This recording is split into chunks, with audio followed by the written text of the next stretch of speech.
Yo, hello, how's it going? This is Ephesians chapter 6, and it is very strong and powerful. Finally, my brother, be strong in the Lord and in the power of his might. Put on the whole armor of God that ye may be able to stand against the wiles, schemes of the devil. For we wrestle not against flesh and blood, but against the principalities, against powers, and against the rulers of darkness in this world, and against the spiritual wickedness in high places. Wherefore take unto yourself the whole armor of God, that ye may be able to withstand in the evil day. And having done all, to stand. And I think that this deserves 5 minutes all of its own. Okay, so he's wrapping up his letter. So he says, finally, brethren, you know what I mean? So he's recapping this deal. Ephesians is a treasure trove of do right, get right, and figure it out. Put on the whole armor. Now, he outlines this using a parable of a Roman soldier, and that it's not all, there's more than just what's here. But what's here is substantial. However, knowing where the enemy's at's a bigger deal. You know what I mean? Like, I could be kitted up in the latest high-speed cool guy gear and I mean, ready to go to Iraq and then wind up, on a boat in the Gulf of America, kitted out for Iraq. I'm ready to go kick doors, and I find myself just on a boat. Yeah. So you right kit, wrong scenario. Like, where am I going? One of the things I always ask people, the jokes. When I tell the jokes, I'm actually asking questions, number one. So you want a question form, because everybody's geared to give their opinion. And it's one of the things that the government tricks us into. So it's a form of control. So when I ask the question, the way they respond, I know which way to respond back with them, because I know a little bit about them now. Okay, and that helps me. I call it identifying the fish. So, identifying the enemy is, okay, we got contact over here, we got contact over there. I need to deal with this before I deal with that. Here's a situation, there's a situation. I think we're going to have some problems over here in the future, whatever this is. You know what I mean? And I got to be able to step back for a second and do appropriately. And this take a step back, for me, has always been, it's almost like an instant help me Lord type of deal. And I just know. It's a gift. That's all I can. People have said that to me before, and I'm like, okay, whatever, you know what I mean? And I hate bringing it up because it sounds egotistical or whatever, but, why should I not bring glory to the Lord that He has done a thing in me? So, like, will a man rob God? You know what I mean? So it's more like I bring that up to bring glory to God. Put on the whole armor of God, that ye may be able to stand against the wiles, the schemes of the devil. Okay, so when we're talking about standing up, you got to be a stand-up kind of guy. Okay, so you got to stand your ground. So this implies that you are in covenant relationship with the Creator, and you know right from wrong. So, like, you can't. Verse 11, you cannot get into position if you have not read the Mosaic Law. You need to read that at least one time. At least the parts that pertain to us nowadays. You know what I mean? Like, Jesus died because we broke the Mosaic Law. The Mosaic Law makes us aware of our sin. Sin is breaking the law. That's what Jesus died to fix. That we already did it. It's our responsibility to quit doing it. Kind of hard to quit breaking the rules if I don't know what the rules are. So how am I going to put on the armor? Because it talks about that too. How am I going to do that? I don't know how to do that. I don't know how to do that. I've been reading the New Testament, listening to, Big C Christian guy down here. He don't know the Mosaic Law either. It's just the blind lead the blind, and we hope we got our britches pulled up with a belt of truth on. You see what I'm saying? So it's like you're making uninformed decisions, which is reckless, and your family's eternal souls riding on this deal. Go ahead and read it again. Put on the whole armor of God, that you may be able to stand against the schemes of the devil. For we wrestle not against flesh and blood, but against the principalities, against powers, against the rulers of darkness in this world, against spiritual wickedness in high places. I mean, every time you hear somebody, I think it was Adam Sandler's fault, where he's like, "Oh, that's wicked." It says in the last days that good will be called evil and evil will be called good. So if that's the case, we're living in the last times. Everybody's saying, "Oh, that's wicked good." You know what I mean? And it just sounds like a big twisted up mess where nobody knows what the fuck they're talking about. Sorry about that. It's enough to make a preacher cuss. It really is. It 100% is, and I need to get better at that. Not cussing. I need to get better at not cussing.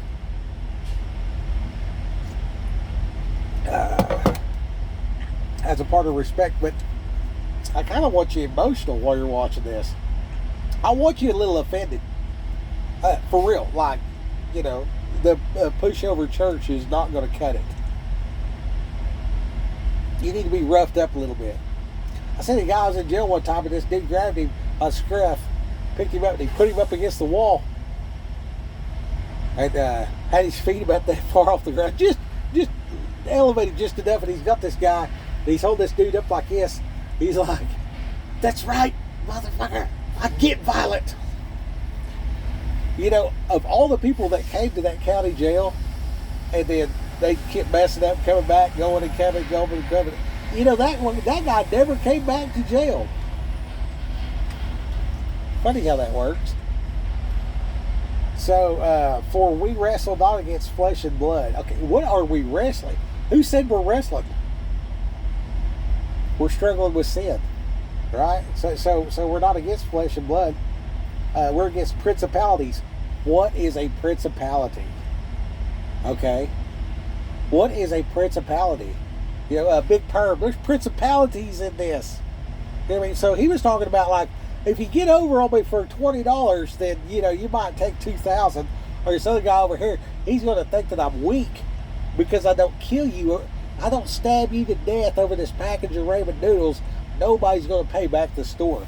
So now I have to kill you on principle. That's what happens in jail. And I have seen somebody stabbed to death over a package of ramen noodles. And it was because of the principality behind it. It says against powers. What, Austin Powers? You know what I mean? We're wrestling against powers. Okay, let's take Austin Powers, for example. Here's this guy acting like a flake weirdo, some type of sexual deviant. And so it is presented in a way that is laughing. So you're like, ha ha ha ha ha. So you're entertained. So like it's entering into your head these various things. You're laughing about the way he's pulling up and turning this car around or whatever else like that. But then later on, you're trying to get the girl or whatever else like that. And you're like, snap her with a towel or something. You're like, "Yeah, baby, yeah," or whatever like that. And flirting and frisky and all that kind of stuff. And you start taking on the attributes of this twist off freaking weirdo. You know what I mean? Now you're acting like Jim Carrey. Now you're acting like freaking whatever. Name your movie script that you freaking you put her panties on your head and say, "I'm Batman," and dive in the sack with her. Whatever. You know what I mean? You're acting out these deviant behavior, and then you're seeking these various ways, and you, unintentionally, unbeknownst to you, you're falling into the deep things of Satan by doing those things. That's what you should be fighting against. That's just an obvious deal there. Against principalities and powers, against the rulers of darkness in this world. Okay, so now, who's the rulers of darkness?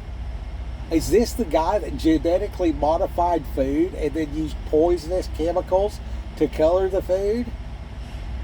To do marketing and advertising and increase yields? And then, like global trade this thing? To where like a man's out in a truck talking to a cell phone instead of being at home with his wife and kids. The beast system, the entire system, rigged to steal, kill, and destroy as I seek money to, have the Tempur-Pedic mattress at home and the flashy pickup with the 0 to 60s and the big tires. But my kids are going to burn in hell because they don't know Jesus. Hell of a trade, man. Hell of a trade. I'm going out here and work for 70 hours a week. Ridiculous. Anyway,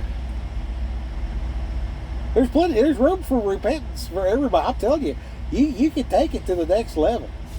You can up your game. I don't care where you're at. And I just want to bring this up too. This is the most beautiful part of being a Christian. You will never get to the end of it. You will never get, there's always room for improvement. And the more that you help others, the greater his smile upon you gets. And I mean, it's so easy for me to talk about these things because I'm just throwing myself under the bus. I mean, do you think I put panties on my head and said I'm Batman? If it ain't right, I did. And it was fun. I don't think anywhere in the Bible it condones that behavior. I feel like that was probably sin, and I feel like this was some monkey see, monkey do. Skip got tricked into trading this purity for some twist off wicked bullshit. Because that's what it is. And I fell victim to that. And I don't want you to fall victim to that, so that's why I bring it up. You know what I mean?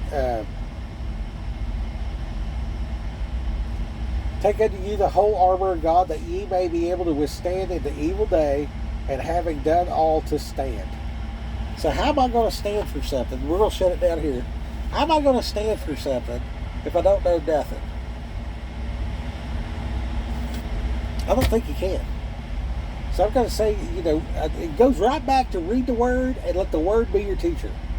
You see what I'm saying? So if God could use me for His kingdom to whatever capacity, my willingness to do so is the qualifier. Jesus died for my sins, so I know, put me in, coach, I'm ready to play, and then I have to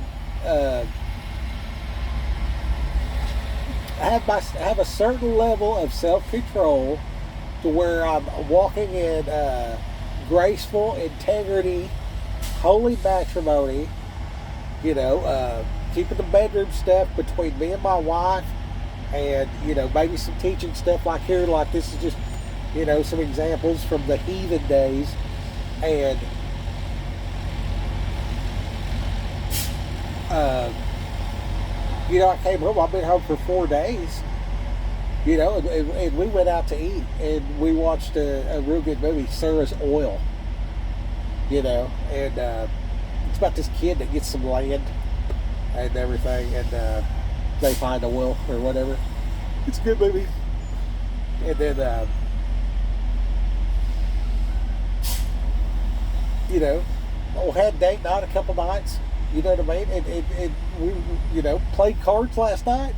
Stuff came back to the truck, the battery's dead, had to get a jump start, whatever like that, no big deal or whatever like that. And we handled marital relations appropriately. You see what I'm saying? And that's as far as I'm going to go in that description of things. You know what I mean? Because that's the way it is. Now, when I go into this truck stop this morning and I see, stretchy pants strutting her stuff over here, this other one's over there, and I'm just like, I just turn my head. You know what I mean? It's the second look that's bad. You know what I mean? And then See, the guy stole that 20-ounce Coke. I walked out there and I'm like, man, you realize like you're wearing a shirt with your company name on it, dude. Like they know you just walked out of the store stealing that 20-ounce Coke. Like all they got to do is call your job and be like, hey, your guy's over here stealing our stuff. And that's going to cause you problems. Like just go back in there and pay for it. You know, like how stupid would that be? He'll be standing in front of Jesus. He'll be like, well, you're doing pretty good, and you stole a 20-ounce Coca-Cola. Just ridiculous. And then so this guy's like, you know, now he's blocking up the lane so these other guys can't go to work, and they're honking their horn. Now he's got to get out. He's got to go back in there, pay for the stuff. And he left his coffee. And like the lady's like, hey, where'd that guy go? He forgot his coffee right here. So the dude gets a coffee, sets it down, and then he goes and gets a soda, and then comes back, and he's like, should I do this, should I do that? He's waiting in line. He knows he's late. He knows he's blocking up the fuel island, so he just goes out there and gets in his truck to leave. And then I walk out there, and I'm like, bro, what are you doing, man? And the appropriate thing would be to circle back around, get back in line at the fuel island, or park, get ready to leave, whatever. And then just go in there and be like, hey, this is what we're doing. You know what I mean? And figure out a game plan, get settled, and then go drive in the, you know, Dallas Monday morning traffic. Not all disheveled and, you know, half-assed. Yeah. Just, yeah. Very difficult. Very, very difficult. Anyways. Rock help. Hope this helps.